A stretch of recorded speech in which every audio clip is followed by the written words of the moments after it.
Good morning and welcome to Coffee with Connie. I'm Connie Foote with Foote Title Group, where we protect your home ownership. And often I come in, I try to do 2 times a week and come in and talk to you guys about things that are happening with real estate or things you may or may not know about real estate. I am not a real estate agent. I am not a mortgage lender. I am a title company owner, and I've owned my title company for a little more than 30 years.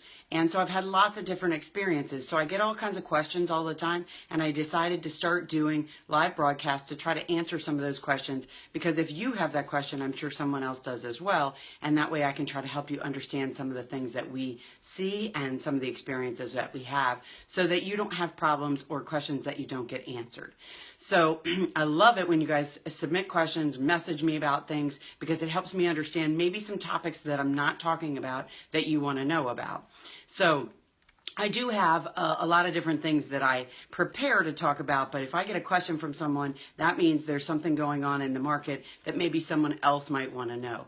And on the heels of that, if I talk about something that you find very interesting, please share it. Just hit the share button, because there's a lot of people out there that I can't get to that you know that may have similar questions. And so I'd love to be able to connect with those people as well. So please hit that share button. And the other thing is, we try to go between 8 and 8:30 on Tuesdays and Thursdays, but sometimes you may not get the information or know that we're going live. So if you hit the follow button, that'll make sure you don't ever miss one of our broadcasts. So thanks so much for tuning in. Hey there, Miss Lisa. How are you this morning? Good to see you. So today I wanted to talk about this question that seems to come up a lot, and maybe not quite as much as it was maybe a year or 2 years ago, but it happens because the economy that has changed so much over the past 10 years has really affected sellers and how they're able to sell their homes and some of the things that they need to do to go through it. And a lot of times we talk about buying homes and what those nuances are, but today we wanted to talk about a little bit about some of the things that sellers are dealing with, because these are some problems that ultimately affect buying and selling real estate depending on which side of the table you're on. And so helping to understand what those pieces are will help you understand, whether you're buying or you're selling, how some of this actually works. So hey there, Tony. Good morning. How are you? Tell Tammy I said hi too. Good to see you guys, and I feel like it's been forever since we've actually talked. So good to see you guys. Thanks so much for tuning in. So let's say, and this actually came up, as I said, when people ask me questions, then I try to talk about that information. And so earlier this week, someone did message me and ask me exactly that question. So if I have a piece of property that I own and I want to sell it, what happens if I owe more to the mortgage company than the home is actually worth? And so there's a couple of different things that can happen. Before the economy crash and the real estate crash and all of those things that happened, what traditionally would happen was, if the seller borrowed more, or the owner of the property borrowed more than the value of the property, and they weren't able to pay it down before they went to sell it, they would have to come to the closing table with cash to pay up what that balance was. So let's say, for example, how does that happen? So let's say, for example, sometimes if you are borrowing money on a VA loan, the VA loan may require you not to put any money down on that home. And let's say that the values change a little bit, down a little bit. Now, not a crash amount or that type of thing. Or let's just say that the values stayed the same and you got orders that you had to move very early on in your ownership, 1, 2, maybe 3 years, and didn't give that house very much time to appreciate, because it doesn't appreciate very quickly. So for that reason, you may end up trying to sell that home. And even though the home is worth maybe a little bit more than you owe, by the time you pay all of the closing costs and the real estate agent professionals that you need to help you sell that home, you're probably going to be a little bit in a deficit. Those are some funds that you're going to have to bring to that closing table to settle up that balance that's going to be owed on that property. So let's talk about another scenario. Let's say that you've owned your home for a long time and you built up some equity in that home, and you wanted to pull some money out of that home, maybe to pay for a child's college, maybe to pay for buy a boat, maybe to buy another vehicle. Maybe you wanted to do some financing that way, and you borrowed, usually if you do a refinance, to borrow some money and take out of your property, or if you do a home equity line to borrow some of that equity to be able to pay for some other things, then that is recorded against your property, and it's a secured loan against that property, and then the values change a little bit on that property, then you, again, would be in a situation where you owed a little bit more than you could actually sell your home for, or you may be close and you would have to pay the closing costs again and pay for the professional to help you sell that property the way that it needs to be sold. And so those are some costs that you'd need to bring to the table. So those closing costs that you would actually have to pay in cash. So, hey, Brenda, how are you? Good morning, Ann. Good morning, Anita. How are you? Hey, Holly. Good to see you. Thank you guys all for tuning in. So it doesn't always necessarily have to do with the real estate market dropping a lot. What it could be is that you don't have enough time to build back up that equity between when you took out that additional financing or when you borrowed that money to when you're going to be selling that property to cover the additional costs that you're going to need to sell that property. So that may be some of it. Now, let's talk about if you borrowed the full value of the property or a lot of it, and then the housing prices really reduced like they did over the past 10 years. Up until very recently, that was a real problem and happened all the time. So then you've got a seller who needs to sell their home for some reason, medical reason, personal reason, financial hardship, or if they were military and being transferred, being deployed, they needed to sell the property, or if you're in a position where your job, maybe your company moved to another state, was closing its office in this area, moved to another state, and offered you the opportunity to move. That is a good reason to be able to sell your home, to want to move, because you want to go where your job opportunity is. Good morning, Melissa. Hey there, Miss Karen. How are you? Thank you guys for tuning in. So all of these reasons, really valid, good reasons to need to sell your home, even though you're in a situation where your equity is not increased. So let's talk about how did that happen when as the real estate economy or the real estate market was changing and housing prices were dropping because they inflated so incredibly out of what the norm is. They eventually started dropping, and what happened is people were borrowing money based on those higher values. So let's say, for example, you bought a house for $500,000 and 4 years before it was $350,000. So when you bought that house at that high end, you borrowed $450,000 or $480,000 to buy that house. And then as the real estate market collapsed, what happened was that value collapsed as well. And now you're in a situation where a house you bought a year ago, 2 years ago, 3 years ago is now only worth, it was worth $500,000. Now it's only worth $350,000. Before that big rise in the real estate market. And so unfortunately you owe $450, but that house is only worth $350. You've got a big deficit there. And who has $100,000 sitting in their bank account to pay back a mortgage? Most of us don't. So there was a lot of things that happened, some legislation that made some programs available for people that were staying in their homes. There's, various different types of loans that you could refinance the mortgage to get down the amount and to get down the rate. Because a lot of these people who that value dropped could also not refinance their homes. So they had interest rates that were 5, 6, 7%, and the interest rates started dropping down to 2, 3, 4%, and they couldn't refinance because the value of their home was not there. Hey there, Pam. How are you this morning? Hey, Cecilia. Good to see you. So now you're talking not only about being a seller trying to sell your house, but you're also talking about an owner trying to refinance your house. Again, this value is causing a problem because you can't refinance it. A lender's not going to loan you money on something that you owe more than it's actually worth. They're not going to loan you more than the value of the item they're loaning against. So there was some government programs that came out that changed some of those rulings and allowed some people to be able to refinance those homes and those mortgages to get those interest rates down and get those payments down, even though they owed more than what the value was worth. But we're talking now about if you're selling your home, what happens when you're selling your home and you owe that additional $100,000? Can you afford to come to the closing table with $100,000?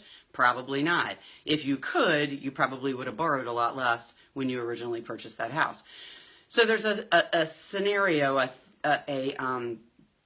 a process that a lot of lenders decided to get involved in, and it's called short selling. And what this means is the lender will agree to take less than what is owed on that mortgage to pay that mortgage off and release it from the property and release you from the responsibility.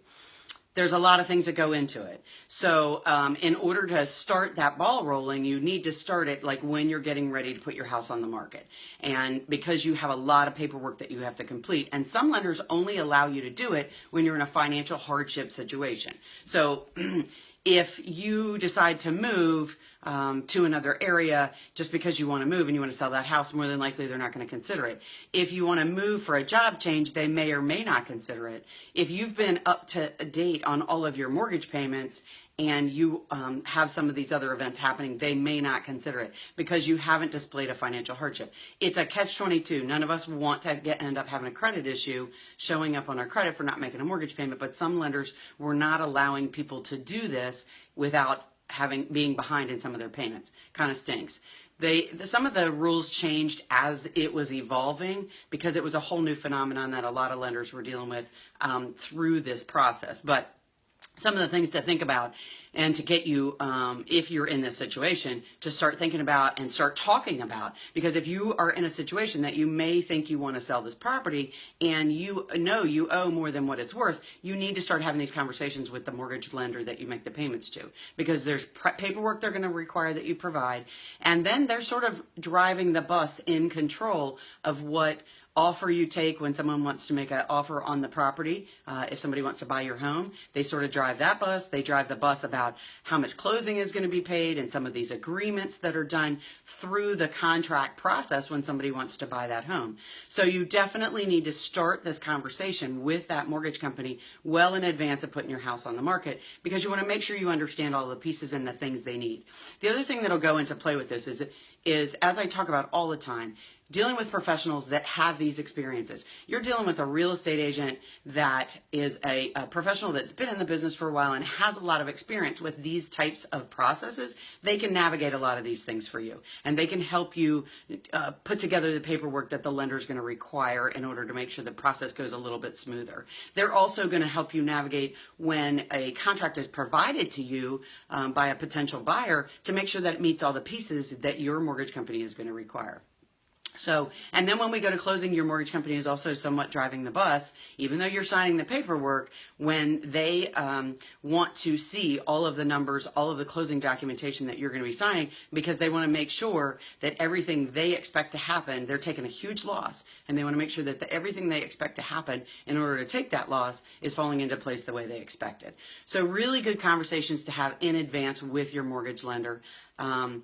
Owing more than you actually can sell the home for or that the house is worth is not a dead end. There's a lot of opportunities there, but you just have to have some conversations and make sure that you understand what the rules are and what you need to do to take care of it. Hey there, Lisa. Thank you. I appreciate that. Good morning, Michelle. How are you this morning? Thank you guys all so much for tuning in. I really appreciate your time. I know it takes a lot out of your day when you're in the morning trying to get ready and get things going. And I do appreciate the information, the feedback. And as I've said to you many times, please, please, please submit questions, information. When you think we're talking about something that's great, please share it, because hopefully when we talk about something that you find valuable, somebody else you know will find it valuable as well.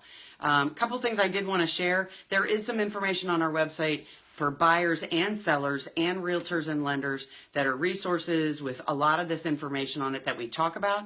There is also links to a lot of different places that can answer a lot of questions for you. And we put out a new piece of content every month, and it's on our homepage, and there's a bubble that says what's new. You can click on it. Right now, this month, we're talking about the 10 most frequently asked questions about home closings. That's on there. You can click on that and download it. And if you have a question about closing costs, on our website, there's a free calculator. You just go on, and if you put your information in, you can save the quote, and then you can actually go back and make changes to it. So it helps you understand a little bit about some of the closing costs. How about when a street address doesn't match the tax record? Interesting. First, let me say, before I answer that, I meant to say this at the very beginning. I know a lot of people follow me from across the country. And a lot of times when I talk about things, most of the things we talk about are the same across the country. this is one of those topics. This is something that no matter where you're located, this information is valuable to you. If we're going to talk about something that's specific to Maryland and Virginia where we're licensed to do closings, I will point that out at the very beginning of a conversation. So I just wanted to let you guys know that if somebody's watching me from Colorado or from New Mexico or Texas, all of that information that we talked about today is valid, and most of the things we talk about is information that can help you. Cecilia, your question is a totally different question, but very good, and thank you, I appreciate it. In answer to your question, you're going to need to go to the tax office. It's the state in Maryland, it's the State Department of Assessments and Taxation. There's an office of that in every county in the state, and you have to talk to them about why it's listed that way. Many times we've had to go in and make adjustments with them, providing documentation and showing them why things are listed incorrectly in the tax record. It may have been the way something was presented when it went to closing and went to be recorded. It may be a document that was submitted that they misinterpreted. It could be a lot of different nuances that could make that happen. But the first stop would be in Maryland, which I think you're probably asking about, would be going to the SDAT office or the State Department of Assessments and Taxation office in that county where that property is located and sit down and have a conversation, because they can help you. And more than likely, it's something that needs to be amended. It's just going to take a couple of extra steps. And we can help you navigate that. If you want to reach out to somebody on our team in the Maryland office, they certainly can help you navigate that as well.